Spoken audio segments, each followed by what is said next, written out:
அன்பான தேவனுடைய பிள்ளைகளே, ஆண்டவராகிய இயேசு கிறிஸ்துவின் நாமத்தில் உங்களை நான் வாழ்த்துகிறேன். இன்றைக்கு உலகமெங்கிலும் இன்டர்நேஷ்னல் விமென்ஸ் டேன்னு சொல்லி ரொம்ப நல்லா கொண்டாடிட்டு இருக்காங்க. இன்றைக்கி நம்மளும் வேதத்தில் பல பெண்களை பார்க்கிறோம். ஆண்டவர் பெண்களை ரொம்ப மதித்தார். பெண்களுக்கு ஒரு பெரிய ஒரு திட்டத்தை வைத்திருந்தார். அவருடைய திட்டத்தில் பெண்களுக்கும் பங்கு உண்டு. ஏன்னா ஆதியாகமத்தில் நம்ம பார்க்கிறோம், ஆதாம் ஏவாளை ஆணும் பெண்ணுமாக சிருஷ்டித்தார். அவர்களை தேவ சாயலாக சிருஷ்டித்தார். அப்போ அந்த ஆதாம் ஏவாளுடைய வாழ்க்கையிலே தேவன் ஒரு பெரிய திட்டத்தை வைத்திருந்தார். ஆகவே இன்றைக்கும் நம்முடைய வாழ்க்கையில் கூட நம்ம பெண்களாகிய நாம் ஒரு பெரிய திட்டத்திற்காக தேவன் நம்மை தெரிந்தெடுத்திருக்கிறார். ஸோ இன்றைக்கு நாங்கள் குடும்பமாக உங்களுக்கு வாழ்த்துக்களை சொல்லுகிறோம். பெண்கள் தின வாழ்த்துக்களை நாங்கள் சொல்லுகிறோம். ஸோ இன்றைக்கு நம்ம வேதத்தில் உள்ள சில பெண்களுடைய வாழ்க்கையை நாம் பார்க்க போகிறோம்.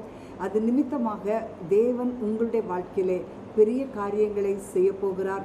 எந்தெந்த பெண்களை ஒவ்வொருத்தரும் சொல்கிறாங்களோ அவங்களுடைய கேரக்டர் படி தேவன் செய்கிற காரியங்கள், அந்த பெண்ணுடைய வாழ்க்கையில் தேவன் எப்படிப்பட்ட நன்மைகளை செய்தாரோ அதே நன்மைகளை நம்முடைய வாழ்க்கையிலும் செய்யும்படி நீங்களும் ஜெபத்தோடு அதை கேளுங்கள். ஆண்டவர் உங்களை ஆசீர்வதிப்பார். இன்றைக்கு நம்ம சில பெண்களை குறித்து நம்ம பார்க்க போகிறோம். வேதத்தில் சில பெண்களுடைய கேரக்டர்ஸ் நம்ம பார்க்க போகிறோம். இன்னைக்கு இப்போ லிடியா என்ன சொல்கிறான்னு நம்ம கேட்கலாம். நீதிமொழிகள் 31வது அதிகாரம் 10வது வசனம். குணசாலியான ஸ்திரீயை கண்டுபிடிப்பவன் யார்? அவளுடைய விலை முத்துக்களை பார்க்கிலும் உயர்ந்தது. இந்த குணசாலியான ஸ்திரீயை பற்றி இதில் 31வது அதிகாரத்தில் சொல்லும்போது அதில் என்னெல்லாம் சொல்லி இருக்குது அப்படின்னா, அவள் துணி தச்சு விற்கிறா, வீட்டு காரியம் எப்படி நடக்குதுன்னு சொல்கிறா, அதே மாதிரி நிலத்தை வாங்கி விற்கிறா, அதே மாதிரி வியாபார கப்பல்களை பார்க்குறா, ரத்தின கம்பளங்களை தனக்கு உண்டு பண்ணுகிறாள். அதே மாதிரி நீங்கள் பார்த்தீங்கன்னா தன் கைகளை ராட்டினத்தில் வைக்கிறாள், வியாபாரம் பிரயோஜனம் உள்ளதென்று அறிகிறாள். இப்படி நிறைய விஷயங்கள் அதில் சொல்லப்பட்டிருக்குது. ஸோ குணசாலியான ஸ்திரீ அப்படின்னு எடுத்துக்கிட்டால் அவங்க ஒரு ஆந்த்ரப்ரனராக, ஒரு மல்டிபிள் சோர்ஸ் ஆஃப் இன்கம் உடைய ஒரு விமனாக ஆண்டவர் குணசாலியான ஸ்திரீன்னு பைபிளில் எழுதி வச்சுருக்காரு. அதே மாதிரி நம்ம குணசாலியான ஸ்திரீகளை அதுக்கு எக்ஸாம்பிளாக பார்க்கும்போது பைபிளில் லிதியான்னு இருப்பாங்க. அவங்க Lydia she is a premium business woman. அவங்களோட அவங்க மார்க்கெட் பிளேஸில் இருக்கிற ப்ரீமியம் பொசிஷனிங்கில் உள்ள ஒரு பிஸ்னஸ் உமன். அவங்க பர்பிள் கிளாத் வித்துட்டு இருந்தாங்க. ஸோ அது ஒரு ப்ரீமியம் மார்க்கெட்டில் உள்ளது. அண்ட் ஆல்சோ நீங்கள் பார்த்தீங்கன்னா அது ஹை வேல்யூ பொசிஷனிங்காக இருந்துச்சு. ஸோ ஒரு பிஸ்னஸ் ரீதியாக நம்ம பார்க்கும்போது அவங்க ஒரு அந்த நாட்கள்லே அப்போஸ்தலருடைய காலத்திலே அவங்க ஒரு பிஸ்னஸ் உமனாக இருந்தாங்க. அதே மாதிரி அபிகைலை பற்றி நம்ம பார்க்குறோம். அபிகைல் அவளோட ஹஸ்பண்டோட டெத்து உண்டாக போகுது, ராஜா அவன் மேலே கோபமாக இருக்கிறான் அப்படிங்கிறத தெரிஞ்சுக்கிட்டு அந்த நேரத்தில் இமீடியட்டாக ஆக்ட் பண்ணுறாங்க.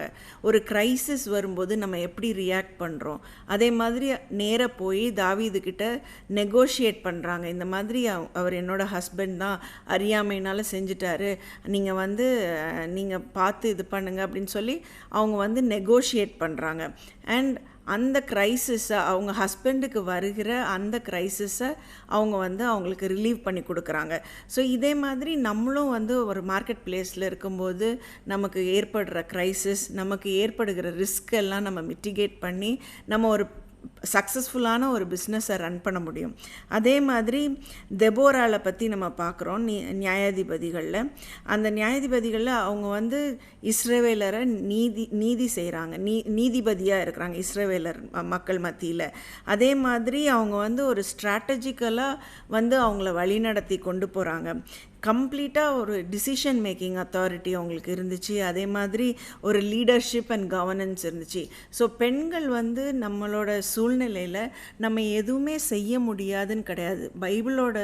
பைபிள் காலத்தில் அந்த காலத்திலே women they were entrepreneurs, they were positioned in the marketplace, they were doing so much of business.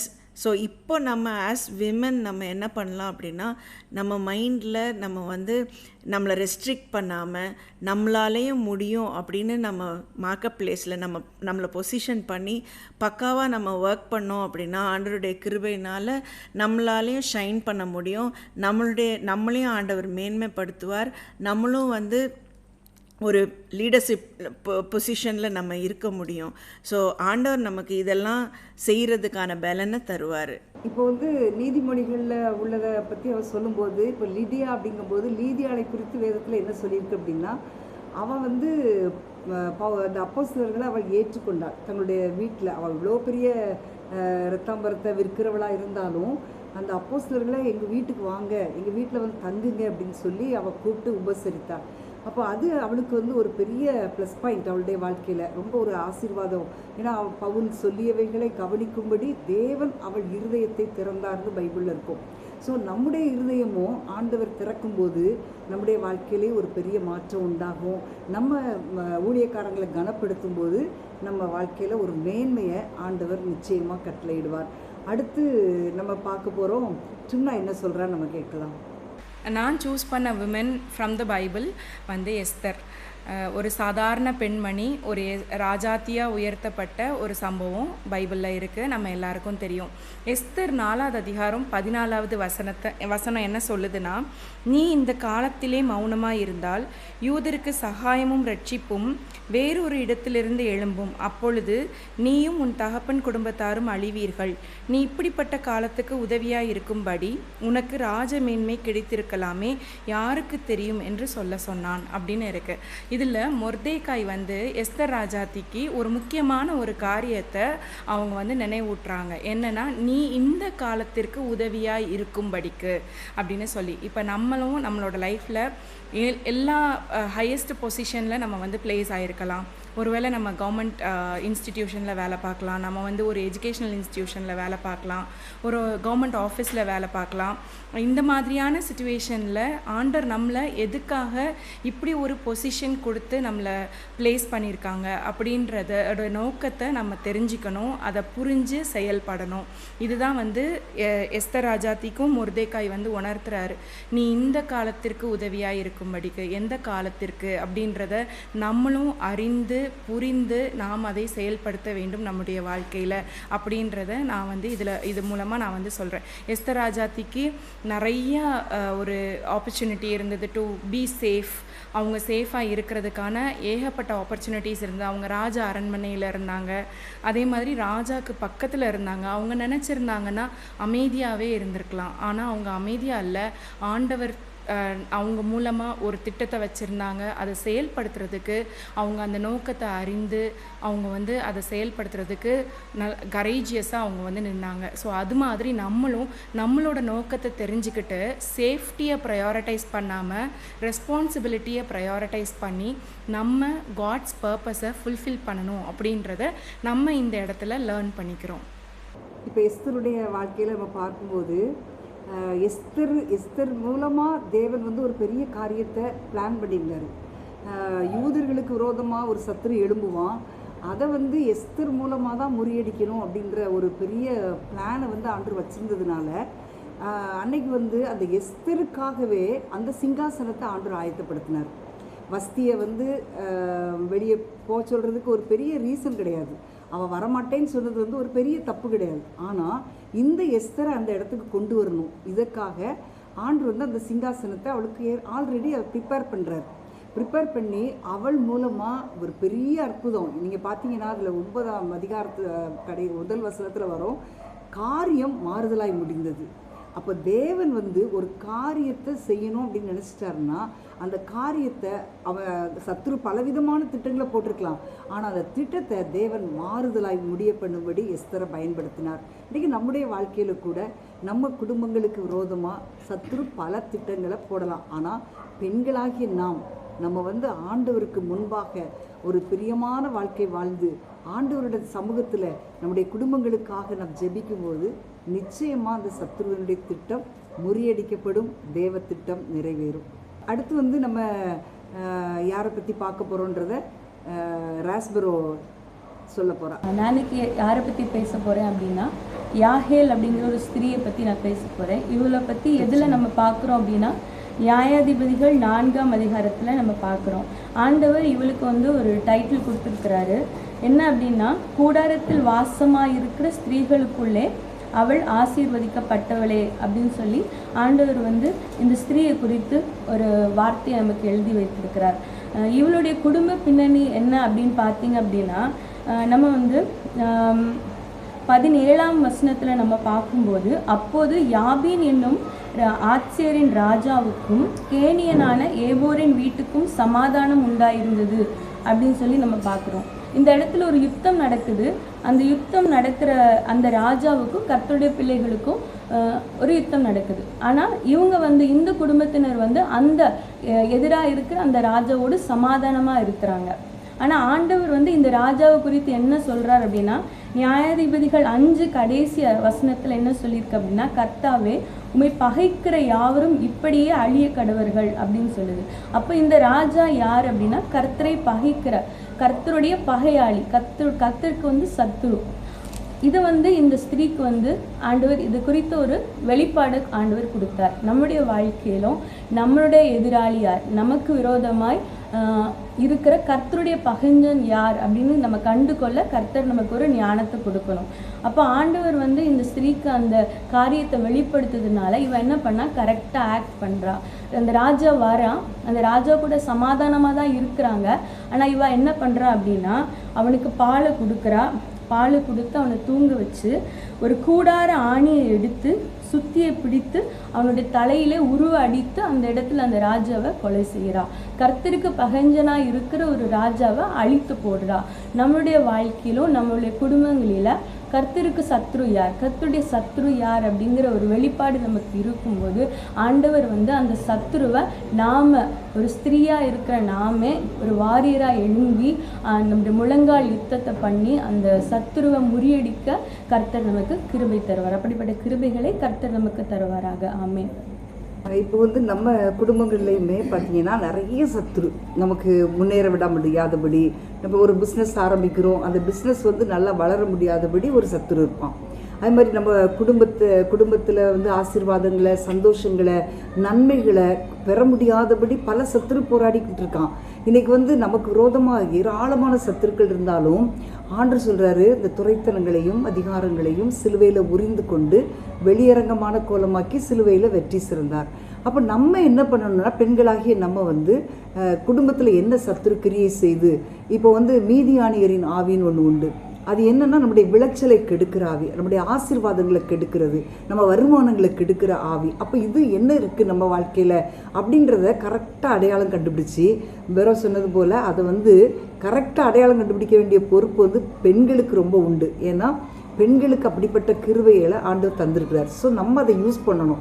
நம்முடைய குடும்பத்தில் என்ன சத்துரு இருக்கிறான் அப்படின்னு சொல்லி நம்ம அதை கண்டுபிடிச்சி அதை நம்ம வந்து ஒரு யுத்த ஜபன்றதை ஆண்டவர் வந்து ரொம்ப விரும்புகிறார். வானமண்டலத்தில் உள்ள பொல்லாத ஆவிகளின் சேனைகளோடு நமக்கு போராட்டம் உண்டு. இப்போ ஏதாவது ஒரு பிரச்சனை வருதுன்னா நம்ம என்ன நினைப்போம்னா, இவங்க தான் அப்படி பண்ணிட்டாங்க, அவங்க அப்படி இல்லை, அவங்களுக்கு பின்னால் ஒரு ஆவி, அதுதான்.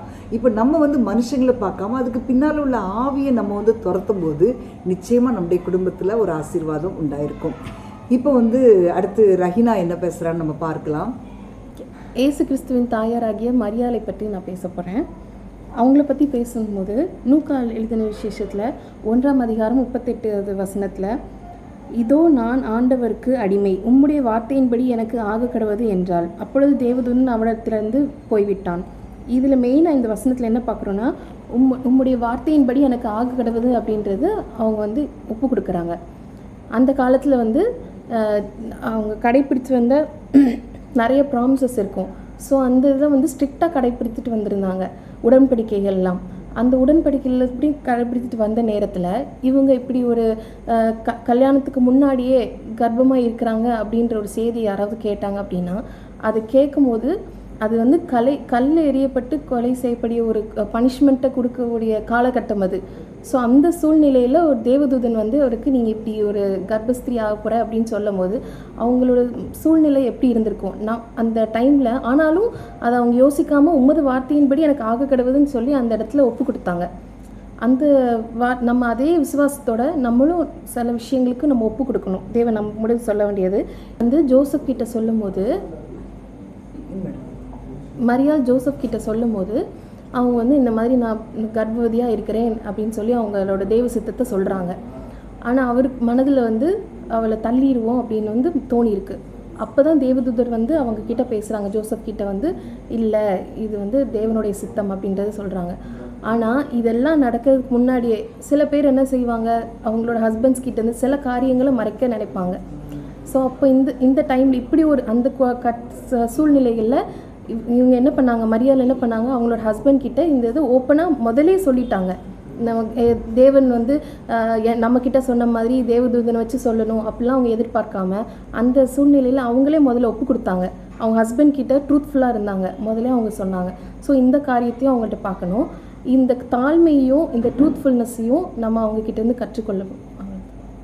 இப்போ மரியாளுடைய வாழ்க்கையில் பார்க்கும்போது ஒவ்வொரு பெண்களுக்கும் ஒவ்வொரு குடும்ப ஸ்திரீகளுக்கும் வந்து தேவனுடைய திட்டம்னு ஒன்று உண்டு. தேவன் வந்து ஒவ்வொரு பிளான் வச்சுருப்பார். அப்போது இது வந்து ரொம்ப கடினமான காரியம். தேவதன் வந்து சொல்லும்போது கிருபை பெற்றவளே நீ வாழ்க அப்படின்னு சொல்லி அவளை வாழ்த்தும் போது உனக்கு நீ கர்ப்பவதியாவா ஒரு குமாரனை பெறுவாள், ஏன்னா அவள் கன்னிப்பெண். அப்போது அப்படி சொல்லும்போது அவளுக்கு வந்து உள்ள மனநிலைமை பயங்கரமான சூழ்நிலைனாலும் தேவனுடைய திட்டத்திற்கு தன் அப்படி பரிபூர்ணம் ஒப்பு கொடுத்தா. இதோ நான் ஆண்டவருக்கு அடிமை அப்படின்னு சொல்லி ஒப்பு கொடுத்ததுனால தான் இந்த உலகத்தை ரட்சிக்கிற ரட்சகர் இந்த உலகத்துக்கு வந்தார். இதனால தான் நம்ம ரட்சிக்கப்பட்டிருக்கோம். அந்த அம்மாவுடைய அர்ப்பணிப்பினால்தான் இன்றைக்கு நம்ம எல்லாருமே ஆண்டவருடைய பிள்ளைகளாக நம்ம வந்து ரட்சிக்கப்பட்டு அவருடைய பிள்ளைகளாக வாழும்படியாக மாறும்படியாக ஆண்டவர் ஒரு பாக்கியத்தை நமக்கு கொடுத்துருக்கிறாரு. ஸோ அந்த மரியாளுடைய கேரக்டர் படி நம்மளும் ஆண்டவர் என்ன திட்டம் வச்சுருக்கிறாரோ, என்ன திட்டம் சொல்கிறாரோ அதுக்கு நம்ம அப்படியே ஆண்டவரே நான் ஒப்பு கொடுக்குறேன், ஆண்டவரே உங்களுடைய சித்தத்துக்கு என்னை ஒப்பு கொடுக்குறேன்னு சொல்லி நம்ம ஒப்பு கொடுக்கும்போது ஆண்டவர் நிச்சயமாக நம்ம குடும்பங்களை ஆசீர்வதிப்பார். நம்முடைய ஒப்பு கொடுத்தலின் மூலமாக நம்முடைய முழு குடும்பமும் ஆசீர்வதிக்கப்படும். அடுத்து வந்து நம்ம சஞ்சனா என்ன பேசுகிறான்னு நம்ம கேட்கலாம்.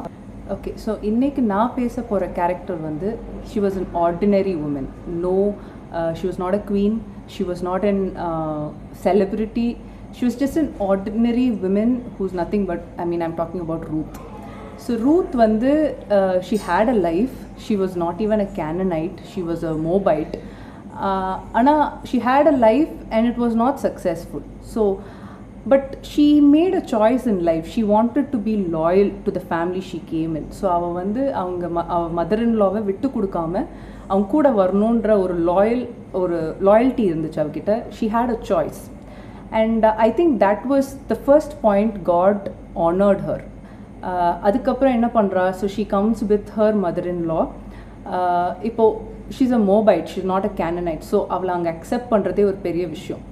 So she goes in to a field to work just for the living. ஆனால் ஆண்டவர் என்ன பண்ணுறாரு, அவளோட லாயல்ட்டியை பார்த்து அவளோட ஃபெய்த்ஃபுல்னஸை பார்த்து he makes her own that field later. So போவாஸுமே ஒரு வண்டர்ஃபுல் பர்சன் தான். பட் ஆனால் இந்த பைபிளில் பார்த்தோன்னா ரூத்தை தான் பெருசாக பேசியிருக்காங்க. Okay, because that women was honored by God big time. So again நான் வந்து அவள் ஒரு கேனனைட் இல்லை மோபைட்டுன்றேன். Because God has already told that Moabites and Ammonites will not even come into the assembly of church even in the 10th generation சொல்லியிருக்காரு. ஆனால் Ruth அப்படி இல்லை. She was a Moabite but still God chose her and which was unexpected.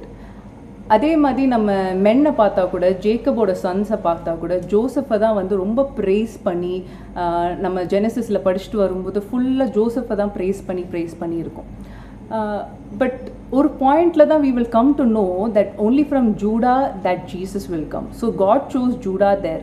அப்போ ஏன் ஜூடாவை choose பண்ணாருன்னு கூட நம்மளுக்கு தெரியாது. And his blessings were great on Judah. But Joseph, though he was a promise, a promise, நிறைய promises இருக்குது Joseph பற்றி நிறைய பைபிளில் இருந்தாலுமே God chose Judah there. அதே மாதிரி தான் Ruth was a very very ordinary person.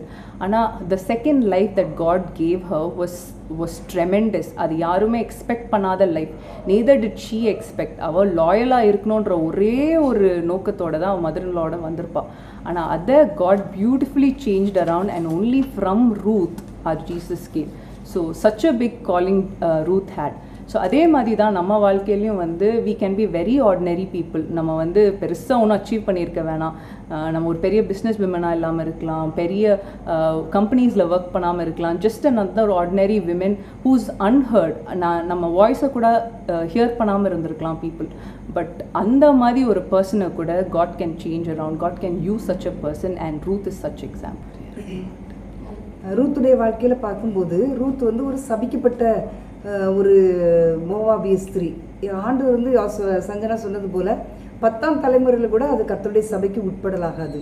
ஆனால் அவளுடைய ஒரு வாழ்க்கையில் அவள் பண்ணின ஒரு உறுதியான ஒரு தீர்மானம், உம்முடைய தேவன் என்னுடைய தேவன், உம்முடைய ஜனம் என்னுடைய ஜனம், நீர் எங்கே போகிறீங்களோ அங்கே நான் போவேன், மரணமே இல்லாமல் வேறு எதுவும் நம்மளை பிரிக்க முடியாது. இப்படிப்பட்ட ஒரு உறுதியான ஒரு தீர்மானம் அவள் எடுத்ததுனால அவளுடைய வாழ்க்கையை பார்த்தீங்கன்னா மத்தேயு 1ஆம் அதிகாரத்தில் இயேசுவின் வம்ச வரலாறில் ரூத்துடைய பெயர் வந்திருக்கு.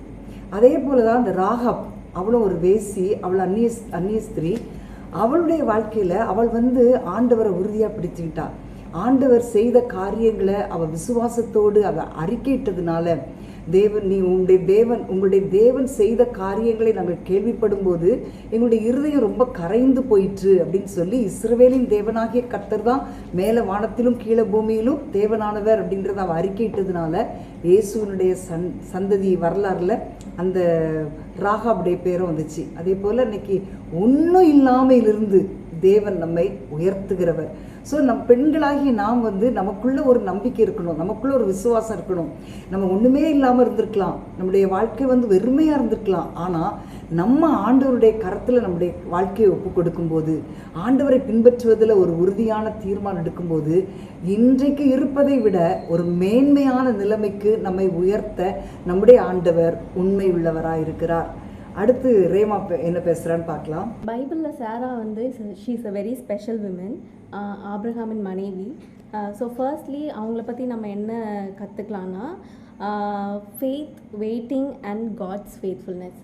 ஸோ ஆதியாகமம் 17ஆம் அதிகாரம் 16ஆம் வசனம்ல, நான் அவளை ஆசீர்வதித்து அவளாலே உனக்கு ஒரு குமாரனையும் தருவேன், அவள் ஜாதிகளுக்கு தாயாகவும் அவளாலே ஜாதிகளில் ராஜாக்கள் உண்டாகவும் அவளை ஆசீர்வதிப்பேன் என்றார். ஸோ சாராக்கு வந்து குழந்தை பாக்கியம் இல்லை. அது அவங்களோட வெயிட்டிங் வந்து ஒரு மந்த்ஸோ இல்லை ஃபியூ இயர்ஸோ இல்லை, அவங்களோடது டெக்கேட்ஸ், ரொம்ப நிறைய டெக்கேட்ஸ் அவங்களுக்கு வந்து பேபி இல்லை. ஸோ அவங்களோட பெயின் வந்து ரொம்ப ஹியூஜான பெயின். ஆண்டவர் வந்து நினைப்பூட்டுறாரு, உனக்கு ஒரு குமாரனை தருவேன், அதற்கு அவனுக்கு ஈசாக்கு என்று பெயரிடுவாய் அப்படின்னு சொல்லும் போதும் அவங்க வந்து நகைக்கிறாங்க. நம்மளும் நம்ம சுச்சுவேஷன்ஸில் வந்து நம்ம நகைக்கிறோம். பிகாஸ் அந்த நம்மளோட பெயின் வந்து அவ்வளோ நாள் இருக்கும் போது நம்ம அதை we tend to laugh at the situation. But சாரால் வந்து அந்த பெயின்லேயும் ஆண்டவரோட வார்த்தைக்கு அவ்வளோ ஃபெய்த், அவங்க அந்த வார்த்தை மேலே அவங்களுக்கு அவ்வளோ ஃபெய்த் இருந்தது. ஸோ ஃபைனலாக அவங்களோட டெஸ்டிமனி வந்து ஈசாக்கு பெறுறாங்க. ஸோ அவங்களோட லைஃபே வந்து ஒரு பெரிய டெஸ்டிமனியாக மாறுது. இதுலேருந்து நம்ம ஆண்டவர் நம்மளை வந்து மறந்துட்டாருன்னு நம்ம நினைக்காம, ஆண்டவர் வந்து நம்மளுக்கு கொடுப்பாரு அப்படின்ற ஒரு ஃபெய்த் வந்து நமக்குள்ளே இருக்கணும். அண்ட் மனுஷரால் முடியாதது வந்து ஆண்டவரால் கண்டிப்பாக முடியும். அண்ட் நம்மளோட வெயிட்டிங் சீசன், நம்மளோட ப்ரேயர்ஸ் எல்லாமே வந்து வேஸ்ட்டே கிடையாது. நம்மளோட லைஃப்பும் வந்து ஒரு பெரிய டெஸ்டிமனியாக ஆண்டவர் வந்து ஆசீர்வதிப்பார். ஸோ ரெண்டாவதாக, she walked in God's calling with her husband. So 1 பேதுரு 3:6 அந்தபடியே சாராள் ஆபிரகாமை ஆண்டவன் என்று சொல்லி அவனுக்கு கீழ்ப்படிந்திருந்தாள்.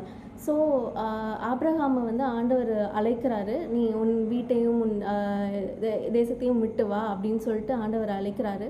அப்போ சாரா வந்து என்ன ஏதுன்னு கூட கேட்காம அவங்க வந்து அவங்க கூடயே வராங்க. அவங்களோட கம்ஃபர்ட், அவங்களோட எவ்ரிடே லைஃப் ஸ்டைல் எல்லாத்தையுமே விட்டுட்டு அவங்க வந்து வராங்க. எது என்ன நடக்கும், நம்மளோட லைஃப் என்ன அப்படின்றது கூட அவங்க கேட்காம அவங்க கூடயே வராங்க. இதனால் அவங்களோட பர்பஸும் வந்து ஃபுல்ஃபில் ஆகுது. அவங்க வந்து பல ஜாதிகளுக்கு தாயாக மாறுறதுக்கான காட்ஸ் காலிங்கை வந்து அவங்க ஃபுல்ஃபில் பண்ணுறாங்க. அவங்க ஹஸ்பண்ட்க்கு கீழ்ப்படிஞ்சு அவங்க ஹஸ்பண்ட்க்கு கொடுத்த காலிங்கையும் அவங்க வந்து ரெஸ்பெக்ட் பண்ணி she became the mother of nations. இப்போ சாராளை குறித்து சொல்லும்போது, சாராளுடைய வாழ்க்கையில் அவள் வந்து வாக்குத்தத்தத்தை பெற்றுக்கொண்டாள். ஆபிரகாமுக்கு கொடுத்த வாக்குத்தத்தம் அவளுக்கும் உரியது தான். அப்போ அந்த வாக்குத்தத்தத்துக்காக காத்திருந்த அவளுடைய கற்பம் செத்து போயிடுச்சு. ஆபிரகாமுடைய சரீரம் செத்து போச்சு. ஆனால் கூட எபிரேயர் விசுவாச பட்டியலில் சாராளுடைய பேரும் இருக்குது. ஸோ நம்ம அந்த சாராளுடைய வாழ்க்கையில் தேவன் தாமதித்தாலும் நிச்சயமான ஒரு நன்மையை ஆண்டவர் அவளுக்கு கொடுத்தார். அதே போல் தான் வேதத்தில் இன்னொரு கேரக்டர் பார்க்குறோம், அன்னாள் வந்து பயங்கரமான சூழ்நிலை தான் அவளுக்கு. இப்போ சாராளுக்கு அவளை குற்றப்படுத்துறதுக்கோ அவளை காயப்படுத்துறதுக்கோ யாருமே இல்லை. ஆனால் அன்னாளுக்கு பெனினாள் அவளை அவ்வளோ காயப்படுத்தினா, அவ்வளோ கஷ்டப்படுத்தினா. ஆனால் தேவனுடைய சமூகத்தில் போய் என்னைக்கு உட்கார்ந்து அவள் ஆண்டவருடைய சமூகத்திலே தன்னுடைய இருதயத்தை ஊற்றி அப்புறம் அவள் துக்கமுகமாக இருக்கலைன்னு சொல்லி வேதத்தில் பார்க்குறோம். எப்போ அன்னைக்கு ஆண்டவருடைய சமூகத்தில் ஊற்றினாலோ அப்பொழுது ஆண்டவர் அவளுக்கு ஒரு பெரிய அற்புதத்தை செய்தார். ஒரு பெரிய மகா தீர்க்கதரிசியாகிய சாமுவேலை பெற்றெடுக்கும்படியான ஒரு பாக்கியத்தை ஆண்டவர் கொடுத்தார். அதே போல் தான் இன்றைக்கும் அன்பான தேவனுடைய பிள்ளைகளே, நீங்கள் நிறைய பேருடைய வாழ்க்கையில் உங்கள் கர்ப்பத்தின் கனிக்காக நீங்கள் காத்திருக்கலாம். எனக்கு இன்றைக்கி எத்தனையோ வருஷம் ஆயிடுச்சு, எனக்கு பிள்ளை இல்லையே அப்படின்னு சொல்லி நீங்கள் அநேக பெண்கள் வேதனையோடு இருக்கிறீங்க. ஆனால் இன்றைக்கு உங்களுக்கு ஒரு நம்பிக்கையின் செய்தி உண்டு. இந்த பெண்கள் தினத்தன்று நான் உங்களுக்கு சொல்ல விரும்புவது, எத்தனை வருஷமாக இருந்தாலும் கூட இன்றைக்கு ஆண்டவர் உங்களுக்கு அற்புதத்தை செய்ய போகிறார். உங்களுக்கான அற்புதம் ரொம்ப சமீபமாய் வந்துவிட்டது. இந்த கர்ப்பத்திற்கான ஒரு வாசலை ஆண்டவர் உங்கள் குடும்பத்துக்கென்று திறக்கப் போகிறார். இந்த பெண்கள் தினத்தில் நீங்கள் ஆண்டவருடைய சமூகத்தில் உங்கள் இருதயத்தை நீங்கள் ஊற்றி விட்டீங்கன்னா நிச்சயமாக ஆண்டவர் உங்களை ஆசீர்வதிப்பார். இன்றைக்கி நம்ம பார்க்குறோம், இப்போ நிறைய பெண்களை குறித்து நம்ம பேசினோம். பெண்களை ஆண்டவர் ரொம்ப விலையுயர்ந்த பாத்திரமாக ஆண்டவர் வைத்திருக்கிறார். ஒரு விலையேறப்பெற்ற பொக்கிஷமாக தான் குடும்பத்திற்கு ஆண்டவர் கொடுத்திருக்கிறார். ஏன்னா பைபிள் ஒரு வசனம் உண்டு, புத்தியுள்ள ஸ்திரீயை மனைவியை கண்டடைகிறவன் நன்மையானதை கண்டடைகிறான். அதே மாதிரி புத்தியுள்ள ஸ்திரீ தன் வீட்டை கட்டுகிறாள். ஸோ நம்ம மனைவியாக இருக்கும்போது நம்ம புருஷனுக்கு ஒரு முக்கியமான ஒரு நன்மை அப்படின்றத நம்ம முதல்ல நம்ம புரிந்து கொள்ளணும். அப்போது குணசாலியான ஸ்திரீ அப்படின்னு சொல்லி பார்க்கும்போது ஒரு வசனம் உண்டு, சௌந்தரியம் வஞ்சனை உள்ளது, அழகும் வீண், கர்த்தருக்கு பயப்படுகிற ஸ்திரீயே புகழப்படுவாள். இன்றைக்கி உலகத்தில் என்ன பண்ணுவாங்க அப்படின்னா, ஒரு பணம் இருந்தால் ரொம்ப மதிப்பாங்க, அழகு இருந்தால் ரொம்ப மதிப்பாங்க, ஒரு நல்ல சாரீ கட்டிட்டு போகிறோம் இல்லை ஒரு நல்ல ட்ரெஸ்ஸு அப்படின்னா மதிப்பாங்க, ஒரு நல்ல வேலையில் இருக்காங்க அப்படின்னா மதிப்பாங்க. ஆனால் கர்த்தர் மதிக்கிறது என்னது அப்படின்னா தேவ பயம். கர்த்தருக்கு பயப்படுகிற ஸ்திரீ தான் புகழப்படுவாள். இப்போது வேதத்தில் இன்னொரு வசனம் உண்டு, தன்னைத்தான் புகழுகிறவன் உத்தமன் அல்ல, கர்த்தரால் புகழப்படுகிறவன் உத்தமன். அப்போ நம்ம கர்த்தரால் புகழப்படும் போது நம்முடைய வாழ்க்கையை பார்த்து அநேகர் ஆசீர்வதிக்கப்படக்கூடிய ஒரு நிருபமாக கர்த்தர் நம்மை மாற்ற முடியும். இன்றைக்கு ஏராளமான பெண்களை குறித்து சொன்னதை எல்லாம் நீங்கள் கேட்டிருக்கிறீங்க பிரியமானவர்களே. இன்றைக்கு உங்களுடைய வாழ்க்கையிலும் கூட நீங்கள் ஒருவேளை நீங்கள் நினைக்கலாம், நான் யாராலையும் நான் நினைக்கப்படலை, நான் அற்பமாக எண்ணப்பட்டிருக்கிறேன், என் வாழ்க்கை ஒன்றுக்குமே உதவாத ஒரு வாழ்க்கை போல, ஒன்றுமில்லாத சூழ்நிலையில் நான் இருப்பது போல இருக்குதுன்னு நீங்கள் நினைக்கிறீங்களா? இல்லை பிரியமானவர்களே, இந்த பெண்கள் தினத்தன்று உங்களுக்கு நான் சொல்லுகிறேன், தேவன் உங்களை ஆசீர்வதிக்க விரும்புகிறார். தேவன் உங்களை உயர்த்த விரும்புகிறார். உங்களுக்கான நன்மைகளை ஆண்டவர் உங்களுக்கு கொடுக்க விரும்புகிறார். ஸோ இன்றைக்கு நீங்கள் ஆண்டவருடைய சமூகத்திலே தேவ திட்டத்திற்கென்று உங்களை அர்ப்பணியுங்கள். ஆண்டவரே, நான் உம்முடைய சித்தத்திற்கு என்னை ஒப்பு கொடுக்கிறேன்னு சொல்லி ஜெபிக்கும் போது உங்கள் வாழ்க்கையில் ஆசீர்வாதத்திற்கான கதவுகள் திறக்கப்படும், நன்மைக்கான கதவுகள் திறக்கப்படும், உயர்வுக்கான கதவுகள் திறக்கப்படும். இதில் எந்த சந்தேகமும் இல்லை. காட் நம்ம எல்லாரும் இப்போ ஜெபிக்க போகிறோம். இந்த பெண்கள் தினத்திலே பெண்களாகிய நம்முடைய வாழ்க்கையில் தேவன் பெரிய காரியங்களை செய்யும்படி ஒரு பெரிய எதிர்பார்ப்போடு நம்ம ஜெபிப்போமா? அன்பின் ஆண்டவரே, துதிக்கிறோம் அப்பா. அகில உலகம் எங்கிலும் இந்த பெண்கள் தினத்தை கொண்டாடுகிற இந்த நாளிலே தகப்பனே, ஆண்டவரே, நாங்களும் வேதத்தில் உள்ள பெண்களுடைய வாழ்க்கையை நாங்கள் பார்த்து எங்களுடைய வாழ்க்கையில் நீர் அப்படிப்பட்ட நன்மைகளை ஆண்டவரே ஆசீர்வாதங்களை கட்டளையிடுவீர்.